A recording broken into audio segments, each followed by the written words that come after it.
السلام علیکم ورحمۃ اللہ وبرکاتہ۔ امید کرتا ہوں کہ ناظرین کرام آپ خیریت سے ہوں گے۔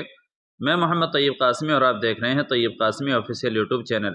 ناظرین کرام، الوداعی جمعے کی شرعی حیثیت کیا ہے، اس سلسلے میں جامعہ علوم اسلامیہ علامہ محمد یوسف بن نوری ٹاؤن سے کسی نے سوال پوچھا ہے۔ سوال ہے، شریعت میں الوداعی جمعے کی کیا حیثیت ہے؟ کیا نبی کریم صلی اللہ علیہ وآلہ وسلم اس کی تیاری کرتے تھے؟ نیز جمعۃ الوداع میں جو مخصوص خطبہ پڑھا جاتا ہے صحیح ہے یا نہیں؟ قرآن و حدیث کی روشنی میں جواب عنایت فرمائیں۔ تو جامعہ کی طرف سے جواب دیا گیا ہے، آپ اپنی اسکرین پر بھی دیکھ سکتے ہیں۔ رمضان المبارک کے آخری جمعے کی تیاری اور بطور جمعۃ الوداع منانا نبی کریم صلی اللہ علیہ وسلم، صحابہ کرام رضوان اللہ علیہم اجمعین اور فقہاء کرام سے ثابت نہیں ہے۔ حضور صلی اللہ علیہ وسلم رمضان المبارک کا مکمل آخری عشرہ اعتکاف اور رات کو جاگ کر عبادت میں گزارتے تھے۔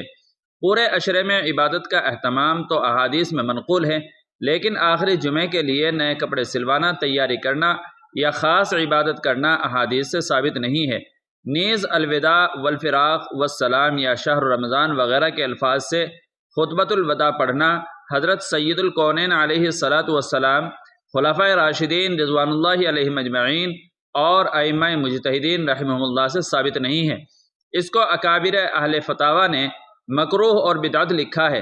ابو الحسنات حضرت مولانا عبدالحی لکھنوی رحمہ اللہ نے مجموعۃ الفتاوی میں اور خلاصۃ الفتاوی جلد نمبر 4 صفحہ نمبر 329 کے حاشیے میں، اور مولانا رشید احمد گنگوہی رحمہ اللہ نے فتاوی رشیدیہ صفحہ 123 میں، اور حضرت مولانا اشرف علی تھانوی رحمۃ اللہ علیہ نے امداد الفتاوی جلد 1 صفحہ 685 میں، اور حضرت مولانا مفتی اعظم دارالعلوم مفتی عزیز الرحمن صاحب رحمہ اللہ نے فتاوی دارالعلوم دیوبند جلد نمبر 5 صفحہ نمبر 96 میں، اور فقیہ الامت حضرت مولانا مفتی محمود حسن گنگوہی رحمہ اللہ نے فتاوی محمودیہ میں، مطبع ڈھابیل جلد نمبر 8 صفحہ نمبر 296، مطبع میرٹھ جلد نمبر 12 صفحہ نمبر 416 میں، اور مفتی محمد شفیع رحمہ اللہ نے امداد المفتیین صفحہ نمبر 404 میں بدعت اور مکروہ لکھا ہے بحوالہ فتاوی قاسمیہ۔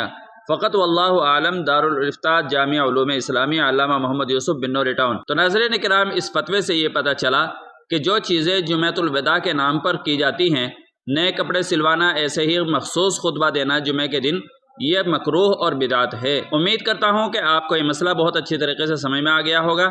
اس کو اپنے دوستوں تک بھی شیئر فرمائیں، اور چینل پر پہلی بار آئے ہوں تو ہمارے چینل کو آپ سبسکرائب بھی کر لیجئے۔